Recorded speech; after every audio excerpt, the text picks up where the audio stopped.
Hello everyone, दृष्टि के teaching exam YouTube channel में एक बार फिर से आपका स्वागत है। मैं हूं गीतांजलि। यहां पर आज हम केंद्रीय शिक्षण पात्रता परीक्षा यानी सेंट्रल टीचर एलिजिबिलिटी टेस्ट क्या सीटेट, जिसका शॉर्ट फॉर्म क्या है सीटेट। सीटेट के जो पेपर 2 होता है कक्षा 6 से 8 के बीच, सामाजिक अध्ययन यानी सोशल साइंस के कक्षा 6 से 8 के बीच जो पेपर 2 होता है, इसके लिए इस पेपर 2 में भूगोल का जो पाठ्यक्रम है, भूगोल से सीटेट के एग्जामिनेशन में किस तरीके से प्रश्नों को पूछा जाता है, उसके या उससे पिछले वर्षों में किस तरीके से प्रश्नों को पूछा गया है, उस पर हम चर्चा करने वाले हैं। यानी बेसिकली हम किसके बारे में चर्चा करेंगे? बेसिकली हम समझेंगे सीटेट का जो हमारा सोशल साइंस, ध्यान रखें सामाजिक अध्ययन, जैसे अब सामाजिक विज्ञान कहा जाता है, सामाजिक विज्ञान एवं शिक्षा शास्त्र में जो पेपर 2 है, ध्यान रखिएगा पेपर 2 किससे किस क्लास की बात है? कक्षा 6 से कक्षा 8 के लिए जो पेपर 2 है, उस पेपर 2 में सामाजिक विज्ञान के अंतर्गत एक विषय है भूगोल, है ना। तो भूगोल पर यानी ज्योग्राफी के पिछले वर्षों के कैसे प्रश्न सीटेट के एग्जाम में पूछे गए हैं, उन्हीं प्रश्नों पर हम यहाँ चर्चा करेंगे। ठीक है, समझने की कोशिश करेंगे कि किस तरीके से आपको आगे प्रश्नों को डील करना है यदि सीटेट के एग्जामिनेशन में भूगोल के प्रश्न आते हैं तो। ठीक है, आइए देखते हैं हमारे पहले प्रश्न को। पहला प्रश्न है, भूगोल की वह शाखा जो विशिष्ट मानव जनसंख्या की संरचना के विषय से क्या है संबंधित है कहलाती है। हमारे पास ऑप्शन है जैव भूगोल, जनसांख्यिकी, मानव भूगोल या नगरीय भूगोल। यह प्रश्न पूछा गया था सीटेट 2018 के एग्जामिनेशन में, यानी सेंट्रल जो टीचर का एलिजिबिलिटी टेस्ट होता है उसमें इस प्रश्न को 2018 में पूछा गया था। अब देखिए प्रश्न क्या कह रहा है। प्रश्न में पूछा जा रहा है कि एक तो आपको भूगोल की शाखा के बारे में बताना है, यानी भूगोल का वह कौन सा ब्रांच है, भूगोल की वह कौन सी शाखा है जिसमें क्या पढ़ाया जाता है, या बेसिकली किस चीज का अध्ययन किया जाता है, या भूगोल की वह कौन सी शाखा है जो किससे संबंधित है, विशिष्ट मानव जनसंख्या की संरचना के विषय से संबंधित है। देखिए आपको इसी चीज पर फोकस करना है, की पॉइंट यही है, क्या मानव जनसंख्या की संरचना, विशिष्ट मानव जनसंख्या की संरचना। तो आपने जब आप मानव की जनसंख्या के बारे में पढ़ते हैं, है ना, मानव की जब हम जनसंख्या के बारे में पढ़ते हैं, इसके बारे में जानने की कोशिश करते हैं, तो ये हम किसमें पढ़ते हैं?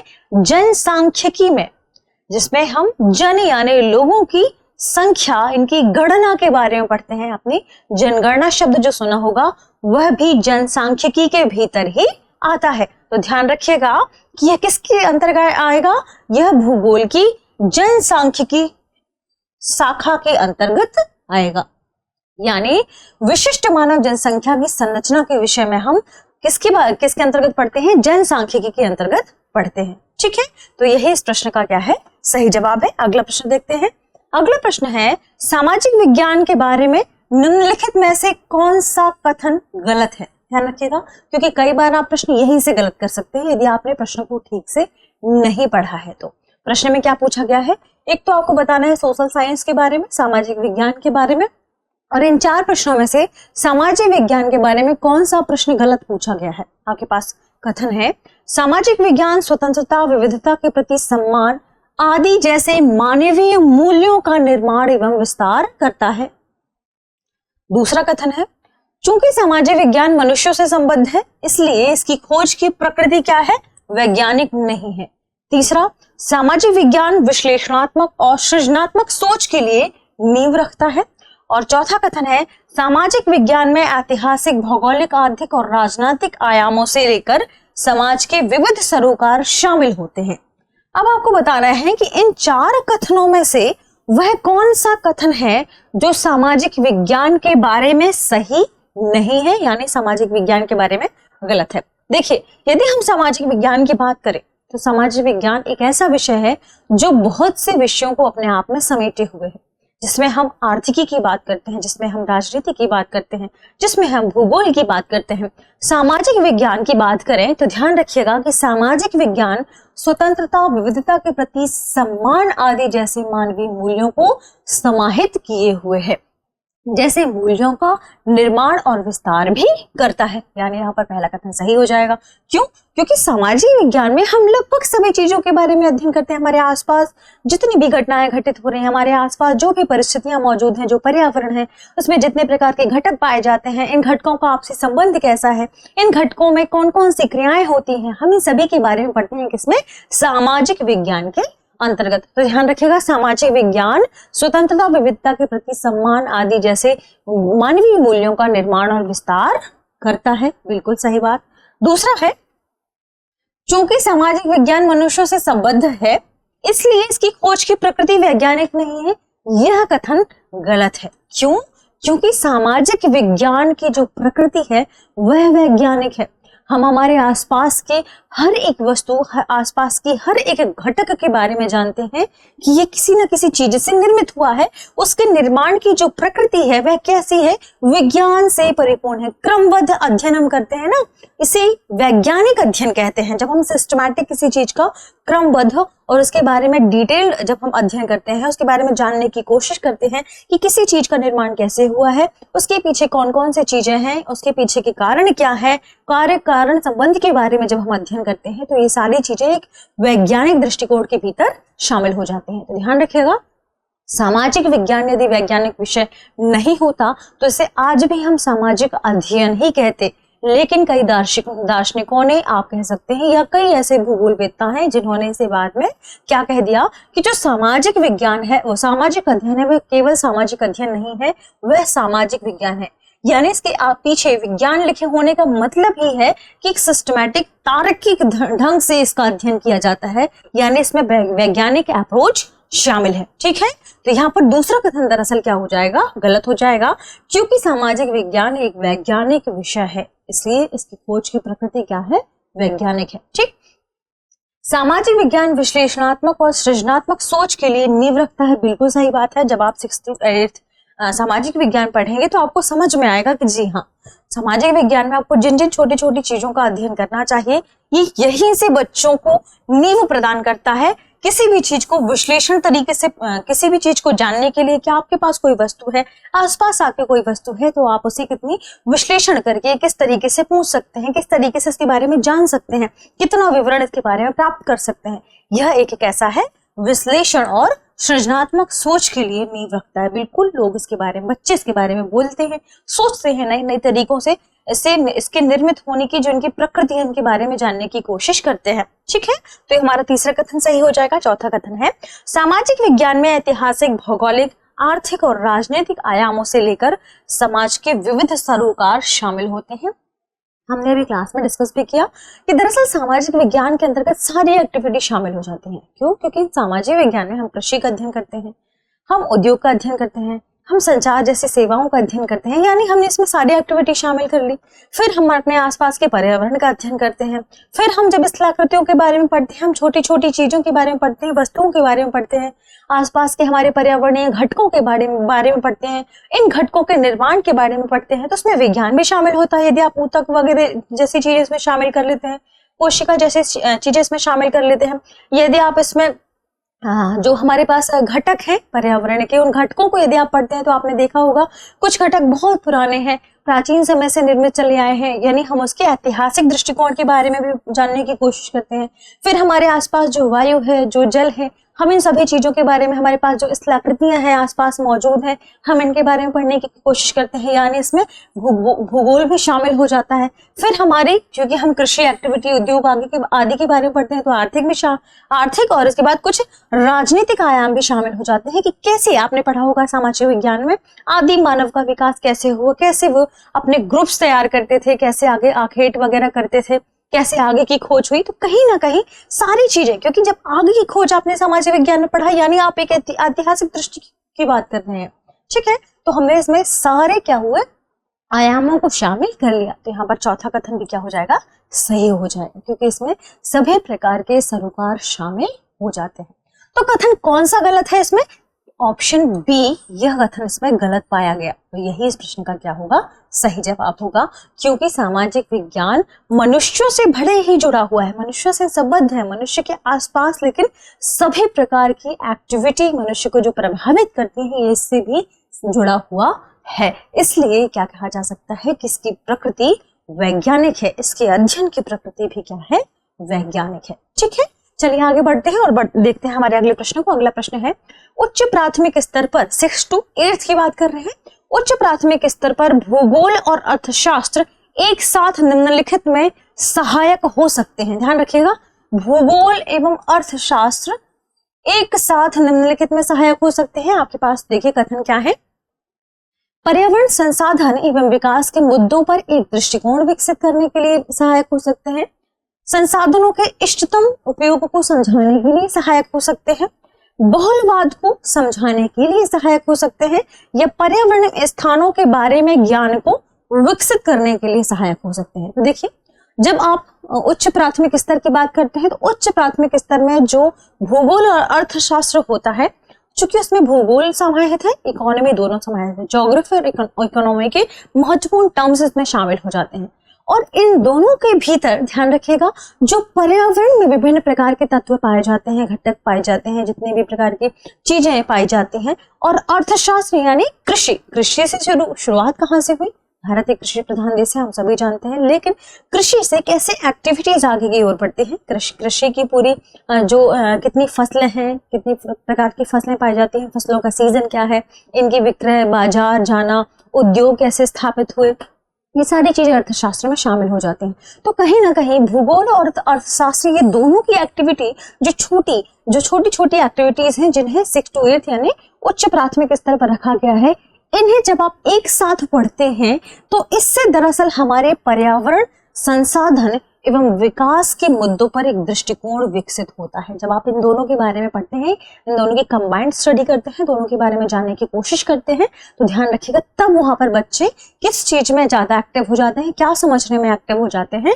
पर्यावरण के बारे में, अपने आसपास की क्या एक्टिविटी है, चारों तरफ हमारे जो आवरण है यह क्या है, इसमें कौन कौन सी चीजें पाई जाती हैं, घटकों का क्या प्रभाव पड़ता है मानव में, पूरे समाज में, प्रकृति में, और इनका आपसी सामंजस्य कैसा है, इनका समन्वय कैसा है, कैसे ये घटक एक दूसरे को प्रभावित कर रहे हैं। इसके साथ साथ आसपास जो संसाधन मौजूद हैं, चाहे वो जल हो, चाहे स्थल हो, भूमि हो, इन सभी संसाधनों का उपयोग करते हुए कैसे विकास के मुद्दों पर या विकास के लिए जो दृष्टिकोण है ये यहाँ पर पैदा हो जाते हैं। इन्हें समझने में फिर बच्चे क्या होते हैं, सक्षम होते हैं। ठीक है, संसाधनों का इष्टतम प्रयोग, देखिए ये तो एक केवल यदि हम इन पूरे पहले सेंटेंस को पढ़ते हैं तो पर्यावरण संसाधन विकास के मुद्दों पर एक दृष्टिकोण विकसित करना ये अपने आप में एक ब्रॉड कंसेप्ट हो जाएगा। क्यों? क्योंकि इसमें आपने देखा कि पर्यावरण शामिल हो गया, इसमें संसाधन शामिल हो गए, भूगोल कहीं ना कहीं शामिल हो गया, इसमें विकास यानी टेक्नोलॉजी भी शामिल हो गई। ठीक, आप कैसे पूरा विकास अपने आसपास के क्षेत्रों का कर रहे हैं, तो ये सारी चीजें इसमें शामिल हो गई। अब संसाधनों का इष्टतम उपयोग, ये तो एक हिस्सा हो गया इसका। ठीक है, भूगोल संसाधन के बारे में कोशिश कर रहे हैं, पर्यावरण के मान लीजिए पर्यावरण के संसाधनों के बारे में कोशिश की जा रही है पूछने की, ये एक हिस्सा हो गया। बहुलवाद की यदि बात करें, बहुलवाद को समझाने की कोशिश की जा रही है, बहुलवाद को यहाँ पर समझाया जा रहा है, तो ये भी इसका एक कंसेप्ट हो गया। बहुलवाद यानी क्या, बहुलवाद के बारे में ध्यान रखिएगा, बहुलवाद क्या है, एक तो ये एक राजनीतिक विचारधारा है, तो यानी यह अपने आप में क्या होगा, एक छोटा सा यहाँ पे हिस्सा हो गया। बहुलवाद का मतलब होता है कि जो विभिन्न प्रकार की मान्यताएं हमारे आसपास मौजूद हैं, विभिन्न प्रकार की जो पृष्ठभूमियां मौजूद हैं, जीवन शैलियां मौजूद हैं, इन सभी के लोग एक ही समाज में सह अस्तित्व के साथ रह सकते हैं।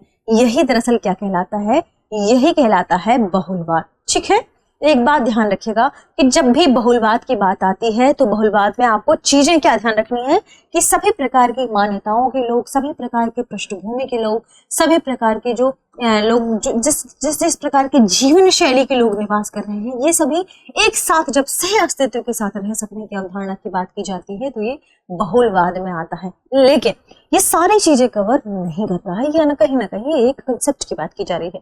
ऐसे ही ठीक यहाँ पर पर्यावरण में स्थानों के बारे में ज्ञान को विकसित करना, ये भी पर्टिकुलर प्लेस के बारे में बात की जा रही है। तो यदि एक सटीक उत्तर की बात करें तो ऑप्शन ए इस प्रश्न का सही जवाब होगा। ठीक है, आगे बढ़ते हैं, अगले प्रश्न की ओर चर्चा करते हैं। अगला प्रश्न है, निम्नलिखित महाद्वीपों को आकार के अनुसार अवरोही क्रम में लगाइए। ध्यान रखिएगा, एक तो सबसे पहले इंपॉर्टेंट बात, आपको सभी महाद्वीपों के बारे में पता होना चाहिए। कितने महाद्वीप हैं? कहाँ कहाँ है, कैसे इनका निर्माण हुआ, और इन महाद्वीपों की लोकेशन कहाँ पर है, इनकी स्थितियां कहाँ पर है, इनका आकार कैसा है। क्योंकि पूछा क्या गया है, इन सभी महाद्वीपों को आकार के अनुसार इसे हमें कैसे जमाना है, अवरोही क्रम में जमाना है। अवरोही क्रम यानी घटता क्रम, यानी सबसे बड़ा महाद्वीप, फिर उससे छोटा महाद्वीप, फिर उससे छोटा महाद्वीप और फिर सबसे छोटा महाद्वीप। तो आपको अवरोही क्रम में इन्हें जमाना है, ठीक है। अब बात करिए थी अवरोही क्रम की, ध्यान रखिए कितने महाद्वीप हैं। अब यह देखिए महाद्वीपों की यदि संख्या की बात करें तो देखिए यहाँ पर जो हमारे पास ऑप्शन में दिए हुए हैं उसमें दक्षिणी अमेरिका, अफ्रीका, अंटार्कटिका, यूरोप, उत्तरी अमेरिका, आपके पास कितने महाद्वीप दिए हुए हैं, 1 2 3 4 5, ठीक है। 5 महाद्वीपों को आपका सही क्रम आपको बताना है। ऑप्शन देखिए क्या क्या है, option A B C D आपके पास दिए हुए हैं, जिसमें क्रमशः उत्तरी अमेरिका, अफ्रीका, दक्षिणी America, Europe, Antarctica. Option B में है अफ्रीका, दक्षिणी अमेरिका, उत्तरी America, Europe, Antarctica. Option C में है अफ्रीका, उत्तरी अमेरिका, दक्षिणी अमेरिका, अंटार्कटिका, यूरोप, और ऑप्शन डी में है अफ्रीका, उत्तरी अमेरिका, दक्षिणी अमेरिका, यूरोप और अंटार्कटिका। यह प्रश्न सीटेट 2022 में पूछा गया है, लेटेस्ट प्रश्नों में है, यानी इसका मतलब समझिए कि प्रश्नों की जो प्रवृत्ति है वह क्या है, बढ़ गई है। कैसे बढ़ गई है, इसका जो स्टैंडर्ड है वह बढ़ गया है। अब आपसे महाद्वीपों के आकार की क्रम के बारे में पूछा जा रहा है, तो आपको सारी चीजें ठीक से पढ़नी होंगी यहाँ पर, ठीक है। अब इम्पोर्टेंट है कि आपको पता होना चाहिए महाद्वीपों का आकार। तो महाद्वीपों के आकार के लिए आपको देखना होगा क्या, यह इमेज जिसमें आप बता पाएंगे महाद्वीपों के आकार के बारे में। इस इमेज में आप ध्यान से देखिए, आपके पास जो आंसर में है वो उसमें उत्तरी अमेरिका, दक्षिणी अमेरिका, अफ्रीका, अंटार्कटिका, यूरोप शामिल है, ठीक है। अब इस पूरे आप इमेज में देख पा रहे होंगे जो सबसे बड़ा एरिया कवर कर रहा है महाद्वीप वह है अफ्रीका, यानी सबसे बड़े आकार का महाद्वीप क्या है, अफ्रीका। फिर अफ्रीका से थोड़ा सा छोटा क्या है, नॉर्थ अमेरिका। फिर इससे थोड़ा सा छोटा है देखिए साउथ अमेरिका, ठीक। इसके बाद इससे थोड़ा छोटा है अंटार्कटिका। देखिए क्षेत्रफल की दृष्टि से हम बात कर रहे हैं, क्षेत्रफल यानी एरिया की बात कर रहे हैं, स्क्वायर फीट जिसमें हम मापते हैं, या आप कभी भी स्क्वायर लगाकर क्षेत्रफल को मापते हैं, जानते हैं आप सभी। तो ये पूरा जो एरिया है ये इससे कम है, ध्यान रखें। समेट कर यदि आप रख देते हैं तो साउथ अमेरिका से यह कम हो जाता है। और फिर ये जो छोटा सा हिस्सा है ये है यूरोप, यानी सबसे छोटा आपने देखा कि यहाँ पर क्या है, यूरोप है। तो यदि हम इन 5 महाद्वीपों की बात करें तो सबसे बड़ा महाद्वीप क्या है, अफ्रीका। दूसरे नंबर पर है देखिए नॉर्थ अमेरिका यानी उत्तरी अमेरिका, फिर दक्षिण अमेरिका, फिर आपने देखा अंटार्कटिका, उसके बाद यूरोप जो कि बहुत छोटा सा ये हिस्सा देखिए ये यूरोप है, ठीक है। अब हम हमारे इस प्रश्नों की सही जवाब की बात यदि करते हैं, इस प्रश्न का सही जवाब क्या है, तो देखिए आपने देखा कि सबसे बड़ा महाद्वीप कौन सा था, अफ्रीका, अफ्रीका महाद्वीप। फिर आपने देखा था उत्तरी अमेरिका, वो उत्तरी अमेरिका। फिर उत्तरी अमेरिका के बाद दक्षिणी अमेरिका, ठीक है। और दक्षिणी अमेरिका के बाद आपने देखा था अंटार्कटिका का क्षेत्रफल था, अंटार्कटिका।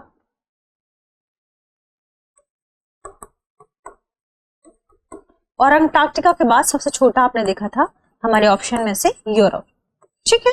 अब देखते हैं अफ्रीका, उत्तरी अमेरिका, दक्षिणी अमेरिका, अंटार्कटिका और यूरोप कहां पर है।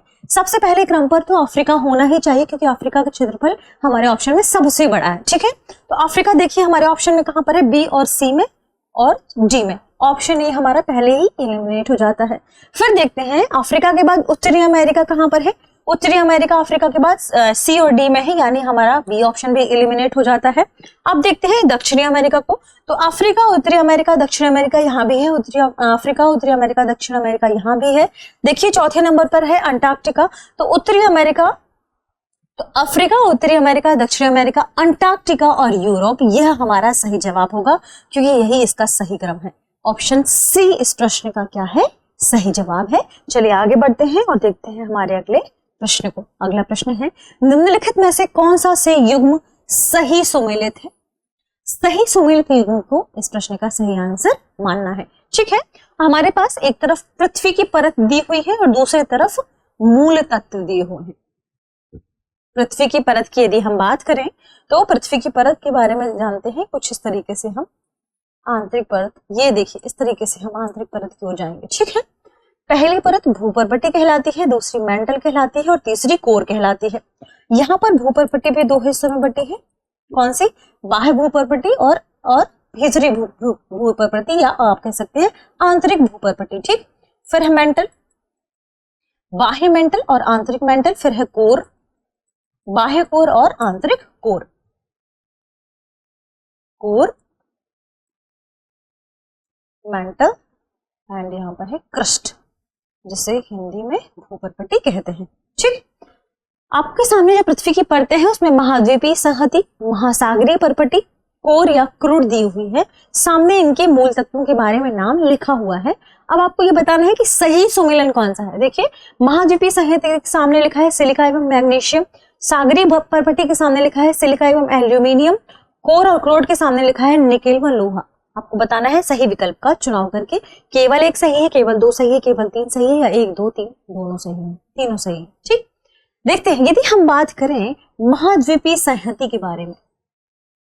महाद्वीपीय संहति, सबसे इंपॉर्टेंट बात यहाँ पर आप यह सवाल पूछ सकते हैं कि महाद्वीपीय संहति आखिर है क्या, क्योंकि यहाँ पर आप भी तो पूछ सकते हैं ना कि संहति का मतलब क्या होता है। आपको सब जगह एक जैसा तो लिखा हुआ मिलेगा नहीं, तो ध्यान रखिएगा जब भी महाद्वीपीय संहति के बारे में पूछा जाए तो यह वह परत है पृथ्वी की या महाद्वीप की जिस पर क्या स्थित है, जिस पर महाद्वीप स्थित है।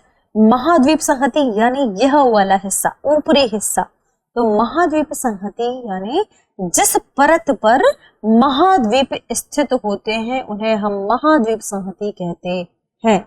ठीक, तो महाद्वीप संहति का जो ऊपरी हिस्सा है वह सिलिका एवं एल्यूमिनियम का बना है। ध्यान रखिएगा, सिलिका एवं एल्यूमिनियम का, सिलिका प्लस एल, एल्यूमिनियम। ठीक है, अब यदि हम बात करें महासागरीय परपटी की, महासागरीय परपटी क्या है, क्योंकि इसके बारे में भी तो सवाल पूछा जा सकता है। तो ध्यान रखिएगा कि महासागर के ऊपर का ऊपरी हिस्सा, यानी जिस हिस्से पर महासागर निर्मित हो। तो देखिए, पृथ्वी के जो ऊपरी हिस्सा है जहां पर महाद्वीप होता है, जहां पर महासागर भी होता है ना, ध्यान रखिएगा, ये हिस्सा है जो सबसे मोटी परत होती है जिसकी, यह होता है महासागरीय संहति। यहाँ पर महाद्वीपीय संहति जहां पर महाद्वीप स्थित हो, और जिस परत में देखिए थोड़ा सा यह परत इसकी तुलना में क्या है, नीचे की ओर धसी हुई है, यानी अंदर की ओर इसकी गहराई इसकी तुलना में क्या है, कम है। यहाँ पर महासागर स्थित है, पानी भरा हुआ है, तो यह क्या हो गया, महासागरीय परपटी। ये हो गई महासागरीय परपटी। और महासागरीय परपटी में सिलिका प्लस मैग्नीशियम पाया जाता है। ध्यान रखें, silica plus magnesium, Si plus Mg। और महाद्वीपीय संहति की यदि बात करें, महाद्वीप यानी क्या, ठोस परत की बात की जा रही है, तो यहाँ पर क्या है, सिलिका प्लस एल्यूमिनियम। ठीक है, तो यदि हम बात करें आंतरिक की भाग के पृथ्वी के, कोर या जैसे क्रोड कहते हैं, तो ध्यान रखिएगा जो पृथ्वी का सबसे आंतरिक भाग है वह भारी तत्वों से निर्मित है। भारी तत्वों की यदि हम बात करें या भारी धातुओं की हम बात करें जिससे पृथ्वी का सबसे आंतरिक या कोर भाग बना हुआ है वह है निकेल प्लस लोहा, जिसे हम निकल या फेरम के नाम से जानते हैं, यानी NiFe। ध्यान रखें, कोर किससे निर्मित है, निकेल प्लस फोरम से या फेरम से, लोहे से। तो यहाँ पर Ni प्लस Fe नीफे होते, इसे हम नीफे परत के रूप में भी जानते हैं। पृथ्वी की जो कोर है, जो क्रोड है, उसे नीफे परत के रूप में भी जाना जाता है। ठीक, अब आप देखिए कि जो महाद्वीपीय संहति है वह किससे मिलकर बना है, सिलिका प्लस एल्यूमिनियम से, सिलिका प्लस एल्यूमिनियम। ठीक, अब देखें इसके सामने तो सिलिका प्लस मैग्नीशियम, यानी यह वाला हमारा सुमेलन गलत हो जाएगा, है ना। फिर महाद्वीपीय परपटी की यदि हम बात करें तो महाद्वीपीय जो परपटी है, महासागरीय जो परपटी है, अभी था महाद्वीपीय सिलिका प्लस एल्यूमिनियम, महासागरीय यानी सिलिका प्लस मैग्नीशियम। देखिए, महासागरीय परपटी सिलिका प्लस मैग्नीशियम नहीं लिखा हुआ है यहाँ, यानी यह भी सुमेलन गलत हो जाएगा। कोर की बात करें तो कोर किससे बना हुआ है, निकेल प्लस लोहा, यानी बिल्कुल सही बात है, नीफे, निकेल प्लस फेरम। ठीक है, फेरम। अब देखिए लोहे की यदि हम बात करें तो कोर लोहे और निकेल से ही बना हुआ होता है। ये भारी तत्व कहलाते हैं, इनसे ही निर्मित होता है पृथ्वी का आंतरिक कोर। ध्यान रखिएगा, कहीं और भी आपसे यदि प्रश्न पूछा जाता है स्टेटमेंट के रूप में कि पृथ्वी की कौन सी परत है जिसे नीफे परत के रूप में भी जानते हैं, तो वह पृथ्वी का कोर है। जिसे नीफे परत के रूप में जाना जाता है। तो यहाँ पर कौन सा सुमेलन सही है? केवल 3 सुमेलन सही है, यानी इस प्रश्न की यदि हम सही जवाब की बात करें तो इस प्रश्न का सही जवाब है ऑप्शन सी, केवल 3 नीफे, जो कि पृथ्वी का कोर है, उसी से यह निर्मित हुआ है। ठीक है, तो इस प्रश्न का सही जवाब ऑप्शन सी हो जाएगा। ऐसे प्रश्नों के बारे में जो कि कई बार पूछा गया है सीटेट के एग्जाम में, कई ऐसे प्रश्न हैं जो रिपीट भी होते हैं, तो आपको जो प्रीवियस ईयर क्वेश्चन है सीटेट के एग्जामिनेशन में भूगोल के, वो उसे ठीक से देखना है, ठीक से पढ़ना है, ताकि आप इस एग्जाम में ठीक नंबर ला पाए और इसे क्वालिफाई कर पाए। ठीक है, तो मिलते हैं हमारे अगले सेशन में, जो कि भूगोल के या भूगोल से जुड़े हुए प्रश्नों से ही संबंधित होगा। तब तक के लिए आप पढ़ते रहिए, रिवीजन करते रहिए। शुक्रिया।